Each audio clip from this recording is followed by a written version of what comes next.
Okay, wow. Thank you for inviting me to the conference. As Jasper said, I think Jasper already dropped on Michael Hayes and I. See, Michael is here. Nice to see you. Are the only people, I guess, who were at this conference 11 years ago, the Critical Landscape, and at this conference as well. One of the we had in the dinner that preceded the conference, we had a dinner last night. A lot of us were talking about some of the issues that seemed either to be on the table or not on the table. And I have to say, it's not entirely clear to me that there is a debate to be had or that there are even positions.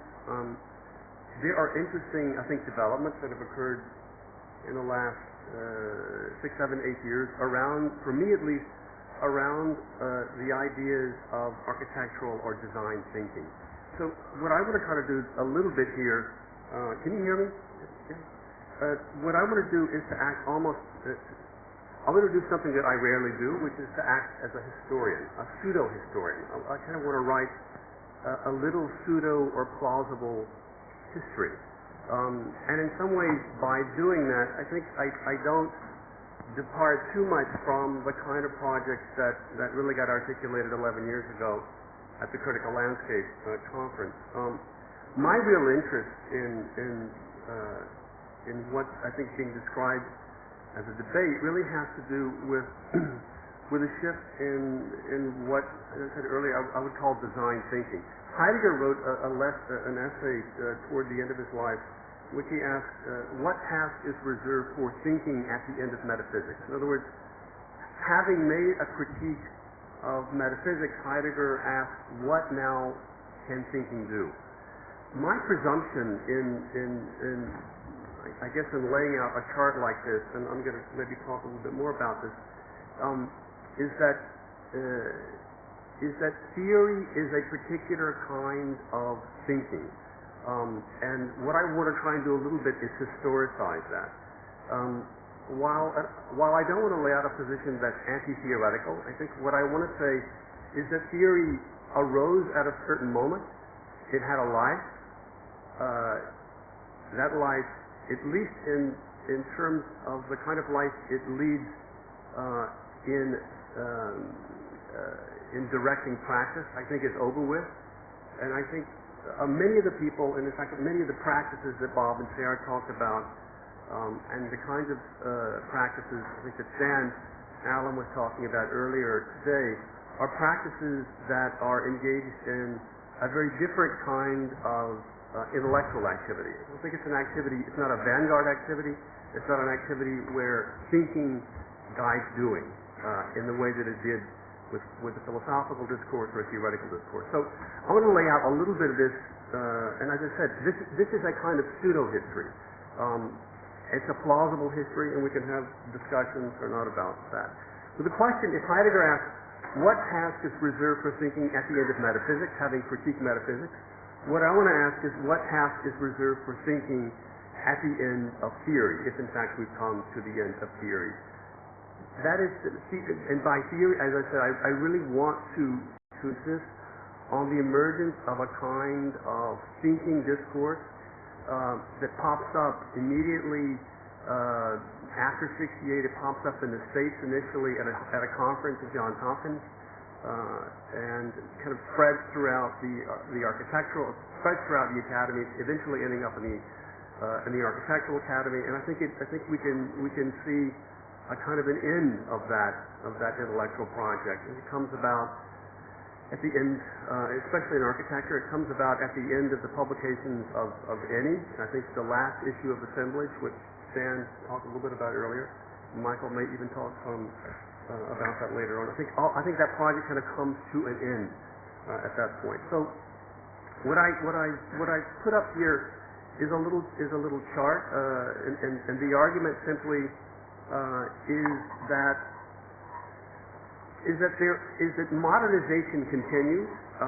It has taken different forms since the 18th century, and what I wanted to do with this little chart is to lay out what I think are some of the things at stake in this shift from a model of thinking that we can call theory into a model of thinking that I want to identify as intelligence. So if we think of modernization as a process of sort of continual transformation, mostly driven by economics. If we look at it from the 18th century to the 1960s, I would say that especially in the early part of the 20th century to the end of the 60s, modernization takes the form of internationalization. It's driven principally by nation states. Its form of sort of intellectual discourse is philosophy. Philosophy's ambition is to discover the truth, to discover an essence, and in making a distinction between the true and the false, philosophy always sides on with truth. From the 1960s, I think, to the 1990s, we had the emergence, really, of this discourse, of this model of thinking that I want to call theory. And so when we say theory is over, it simply means that historical period is over, and it no longer has the kind of efficacy that it did at one time. It doesn't mean one is anti-theory. It means one has to find new models of thinking, and particularly new models of design thinking. So the form of modernization from 1960 to the 1990s was multinationalization. Multinational corporations become the principal agents of modernization. The means of kind of intellectual discourse is theory, I want to argue. Theory's ambitions, unlike philosophy, which are to discover the true, are to uncover a truth that has been repressed by philosophy itself. If you look at the work of somebody like Lyotard, for example, who argues that the postmodern comes before the modern, it's that kind of argument. In other words, modernism, the modern, and philosophy in general, and metaphysics, as Heidegger will talk about it, repress an even more true. And I think that's what that the theory discourse is an attempt to try to unrepress that repressed discourse that gets sort of pushed down with modernism. It's interested in simulacra, things that call into question any assertion of truth. And oddly, in the distinction between true and false, the theory discourse is always siding on the side of the false in order to undermine any notion of absolute truth or essence. What I want to suggest is that from the 1990s to the present, modernization has taken another form, not driven by the nation state nor by multinational corporations, but by a thing that many people now call the market state, where states themselves begin to work or operate like companies. If we think not too long ago about this country, there's a way in which Holland really, especially in the way that it used design and architecture, began to function very much like a company. It promoted architecture and design around the world. In any case, so the principal agent of modernization is the market state. I want to argue that and this is maybe the speculative part, that if theory displaces philosophy, whose interest is in discovering the true, with an attempt to unrecover a repressed truth, that the new model, or that the emerging model of thinking is one driven by intelligence.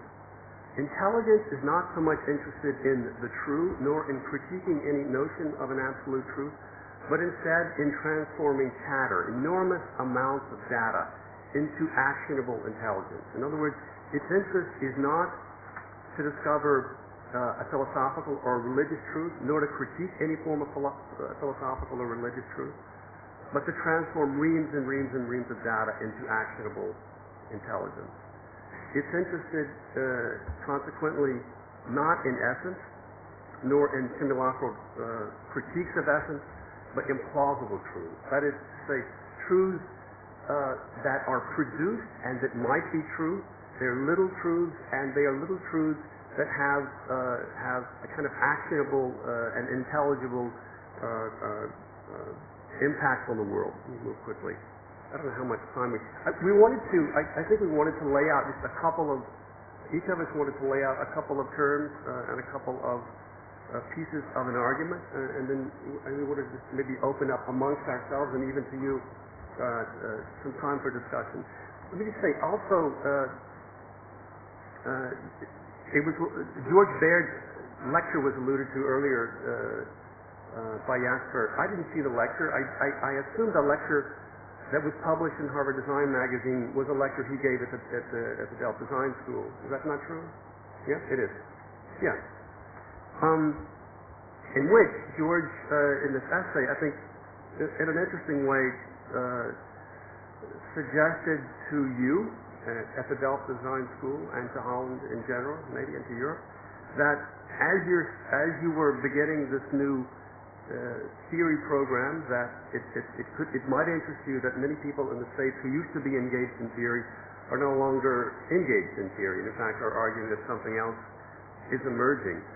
In that piece that George did, which I think in some ways is one of the spurs for the discussion that has emerged since, and I know because Reinhold Martin, who's here, is going to talk later on, responded specifically to that piece.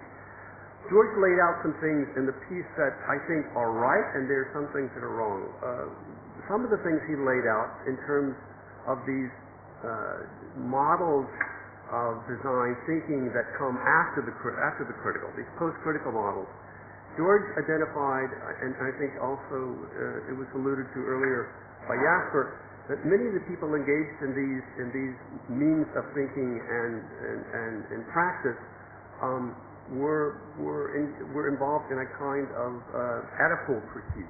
Yeah, many of the people who, in fact, George suggested, many of the people who were or at least many of the people he talked about were either all at one point Eisenman associates or affiliates.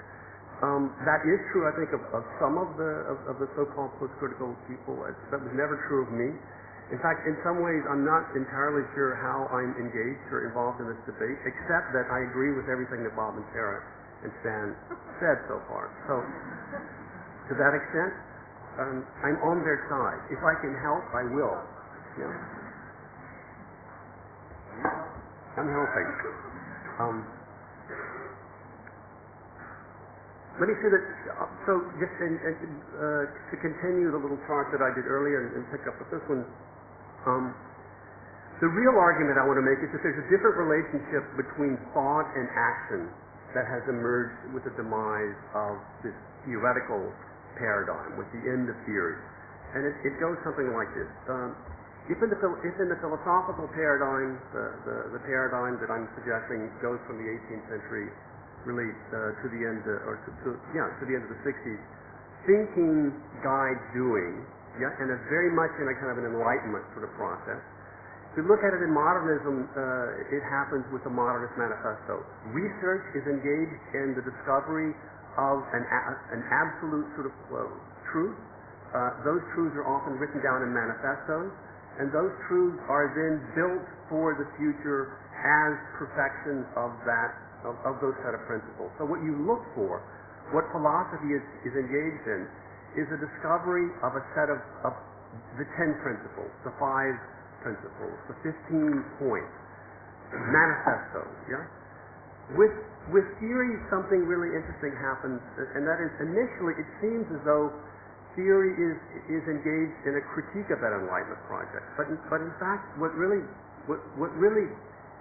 continues, what persists with the theory paradigm, is that thinking continues to guide doing. And I think if you look, say, from the 60s to the end of the 90s, many of the kinds of critiques that are made, in fact, are made leveraged by using theory as a kind of a manifesto for new forms of practice. The deconstructivist show, for example, in 1988, or the folding episode in 93, and even the pragmatism show that happened at MoMA, not show, but a set of conferences that happened at MoMA at the end of the century and millennium.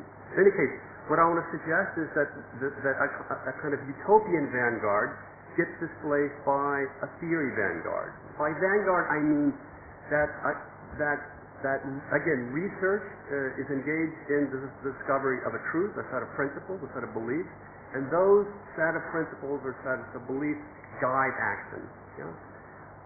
What I want to argue is that there's a way in which the theory paradigm believed in its critique of the Enlightenment, and yet it didn't believe in it strongly enough. It didn't finish the Enlightenment off. Yeah? What it did, in fact, was to continue, and this may be where I completely agree with the critique of the critical project, is that the theory paradigm continued critique for critique's sake, which in a way continued the Enlightenment project without a project. There was nothing to do but to critique. That's why we end up in a sort of endless cat chasing its tail model of critique. And the intelligence. So what I want to argue is that intelligence, in a way, is the acknowledgement that the critique that theory makes of philosophy and of the Enlightenment project is right. It's just that it's even more right than the theorists believed it was. It's that the kind of the discovery of an essence or an absolute truth really is impossible. So the argument for the intelligence paradigm principally is an argument that there is a different relationship between thought and action that's implicit there. That thinking is not only guiding doing, but that doing itself feeds back into thinking. And I'll get to that in just a second. And what I want to argue is that where with modernism we have manifestos, where we had theory manifestos from the 60s to the 90s, today we have a whole series of practices, new kinds of practices that I've in a series of articles and other places have argued were practices driven by what I call design intelligence. And that these new forms of practice are not vanguards of any kind, but that in fact they are practices of design intelligence, and they're intelligenters. That's part of the argument I want to make. One form of that, and maybe I'll show a few images of this in a second. One form of this practice that I'm identifying as design intelligence, and one feature of it, is that it's post-vanguard. I did an exhibition, and there were 4 offices that participated in this. I guess 97 and 98. It was right as the kind of the Dutch wave of young offices were beginning to pop up. Many of you may remember this. And many of these offices were getting jobs really for the first time. They were, in my estimation, the first form of a new kind of global design practice that was post-vanguard. And by that, what I mean is that one of the watchwords is probably lots of you know of those practices was to transform the conditions of constraint into conditions of opportunity. The exhibition that we did was a thing called Big Soft Orange, and it argued that there were 3 new conditions emerging in the world that seemed especially focused here in Holland. One was just the emergence of quantity. You know, the need, for example, for 1,100,000 houses by 2010. This was in the 1994 VNext report. That was big. The soft was an interest no longer simply in design objects, but in the shaping conditions under which objects or buildings emerge. And the orange condition was one in which, for the first time, I think, experimental practices of architecture were forced to acknowledge the market, not as something that they embraced, but as something that one would have to deal with in order to engage in real practice. So I mention that because this was happening in the middle 90s and toward the end of the 90s, and I would have thought, in fact, I did think, and we wrote a lot and talked a lot about this, that these forms of practice, these forms of experimental post-vanguard practice, were examples, I think, of what what's been described today as projective practices. That's to say, they were not hypercritical. They were engaging the marketplace. They were engaging these new conditions that actually were emerging in the Netherlands for the first time because of the marketplace. And so it's odd. It seems, for me, it's a bit odd to return to, or to turn today to discussions about projective practices, when in fact it seems that's precisely what was happening here in the mid-1990s, to the end of the 1990s. A lot of things have changed since then. The economy changed and lots of other sort of things happened. But in any case, all right. I want to read just a short thing that coincides with the chart I just talked about, and mostly it's because I want to talk about the two people that I really love a lot. One is Stephen Colbert, who's a TV, a pseudo-political commentator on the Comedy Channel in the States. You may have seen him. He has a show called The Colbert Report, calls it, The Colbert Report. And the other is a little book published last year by a moral philosopher at Princeton called On Bullshit, and it's an amazing little book. You may have read it. But I hope you'll see the relevance and the connection to some of the things I've mentioned already. This past January, the American Dialect Society named truthiness, what a terrific word, named truthiness the most important new English word to emerge in 2005.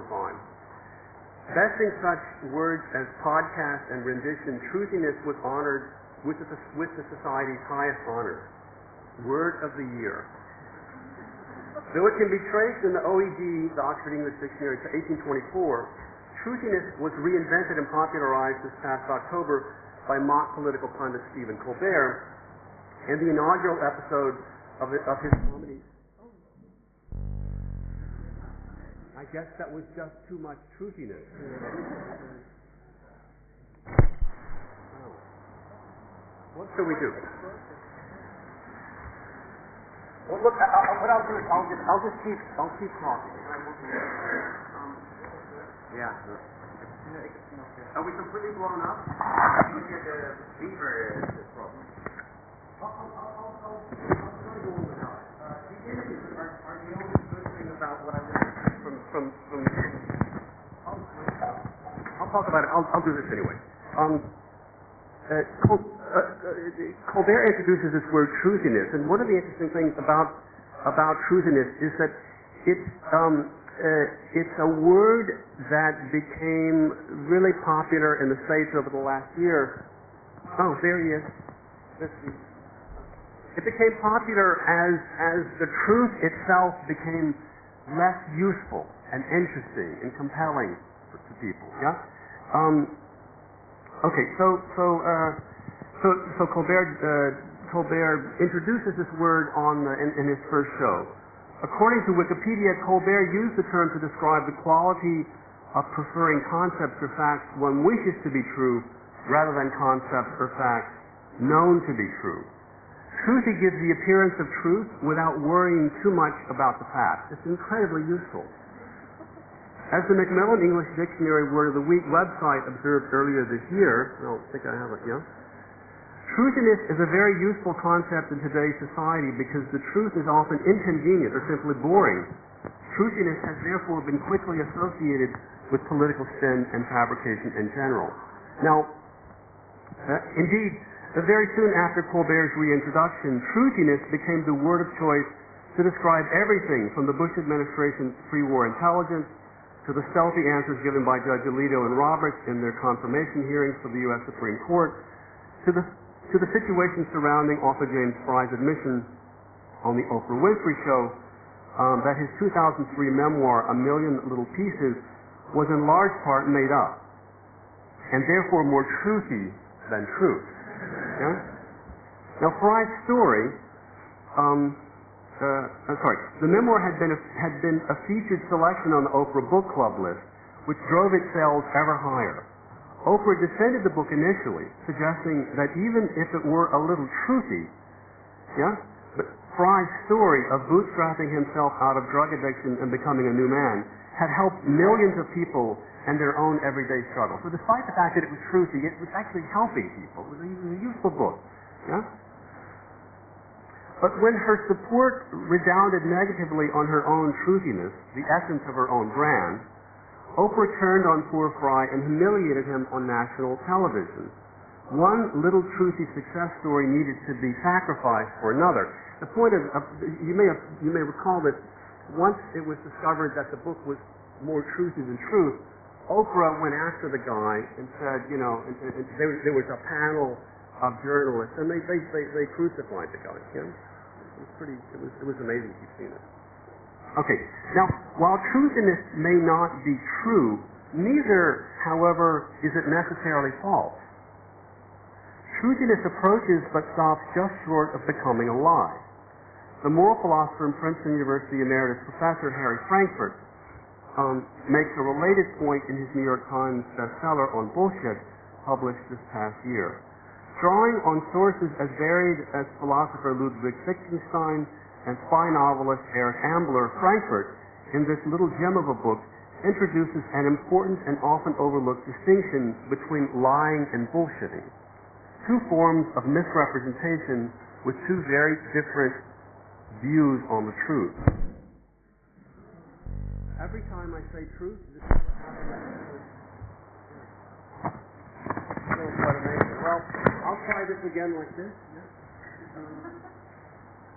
And I'll just stop. I'll say a few more things about the book, and then we can kind of discuss it through the video. What Franklin does in the book is introduce the distinction. I think it's important for getting at the shift from theory to intelligence. What he says is this. He says that the liar and the bullshitter are to be distinguished because the liar, like the truth teller, like the philosopher, actually knows, understands, and believes the truth. But what the liar wants to hide is the fact that it doesn't hide the truth. The liar wants to hide it. The bullshitter, on the other hand, wants to hide something very different. And what the bullshitter wants to hide is the fact that he's not interested in the truth at all. He wants to appear as though he did it, and he wants to mask the fact that he has no real interest. Because what the bullshitter, and in this sense, the bullshitter is infinitely more dangerous than the liar. Because at least the liar knows what the truth is and tries to hide it. The bullshitter has no interest whatsoever. So what the bullshitter wants to do, essentially, spread more bullshit. Now, the reason for that is that the bullshitter has an agenda. And the agenda is typically a kind of ideologically driven agenda that has nothing to do with the truth. Yeah? Now, what I want to talk a little bit about, I'm not going to try to, if I say the word truth in that microphone again, it's going to hold it in place. It's an interesting book. It's got a lot of interesting reviews. One of the limitations of the book, however, for me at least, is that the bullshitter would seem very much like the theorist, in my opinion. The bullshitter is like the theorist in that the bullshitter wants to critique and call into question without any real interest in the end.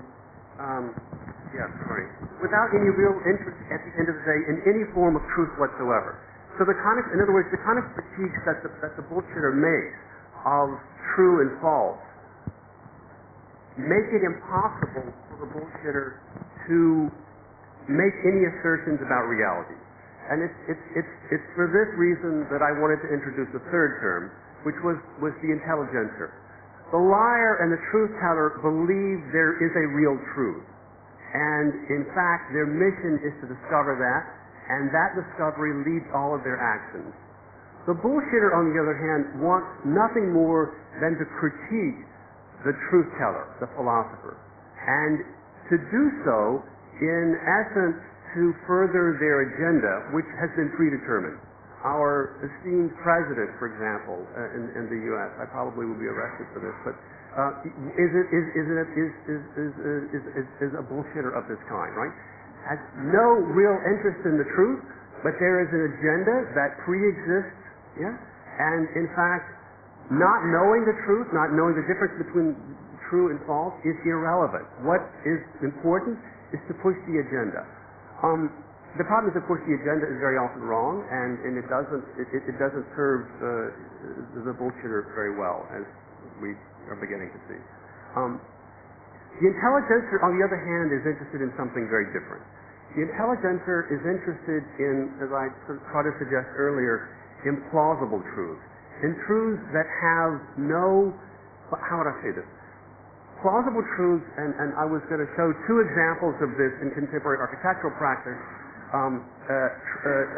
Plausible truths are truths that are based on the principle of what an MIT professor, Michael Schrage, calls a spreadsheet way of knowledge. Yeah? Schrage talks in a really remarkable book, I would have shown some images from it, about this spreadsheet way of knowledge as a new form of knowledge, or a new means of thinking about the relationship between thought and action that works something like this. In 1979, we had the invention of the first digital spreadsheet, VisiCalc. And it was an amazing thing, because what it did is, for the first time, it let accountants, if I have a big company and you have a company, it allowed accountants to sit down and put all the numbers in and speculate about what would happen if these two companies merged. Or it would allow you to speculate as though it were a phantom business about what would happen to the company's bottom line if the price of gold went up. Basically, the idea is this. Once you have everything digitized, you can speculate about a plausible future that this company might find itself living, and that speculation creates a kind of knowledge that is neither true nor false, nor is it bullshit. It's a kind of possible truth that could then be re-engaged and could be used in the navigation of that company into the future. Yeah? That form of speculative thinking and the production of these plausible truths, I want to argue, is the job and is the interest of the intelligencer. The production, in other words, of plausible truths. And the two examples I would have shown are, one, on the one hand, scenario planning, or a kind of a scenario thinking method of a form of scenario design thinking, of the sort that, there are lots of examples of this. MDRDV has done lots of this stuff with the Region Maker, for example. Max One did a project using this form of speculative thinking in a project they did for Hoofdvliet in the harbor of Rotterdam a couple of years ago. So scenarios are one form of speculative, plausible truth production, and the other is rapid prototyping.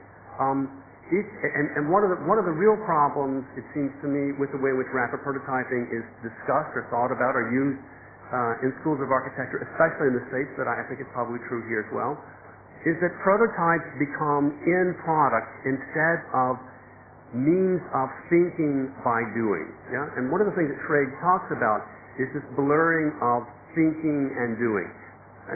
If prototypes are not simply end design pieces that get done quickly because of CAD/CAM, but in fact, if they are means of thinking by doing, what they produce is a form of design intelligence, design knowledge, or plausible truth that then speeds up the innovation process. Anyway, as I said, I'm not going to go back to this thing earlier, but let me just close by saying this: that for me, this philosophy theory intelligence model is one way to try to historicize the emergence of a model of design thinking that dominated vanguard practices in the U.S. and I think in many places from the 60s to the end of the 90s. That model of design thinking, that relationship between thought and action, that was dominated by that theory paradigm, for many, many, many people has now come to an end because it doesn't have a grip on the real. It's not interested in reality. And my interest in talking about this idea of intelligence, especially design intelligence, was a way to try to begin to think about other models of design thinking than that theory model. So I'll stop with that.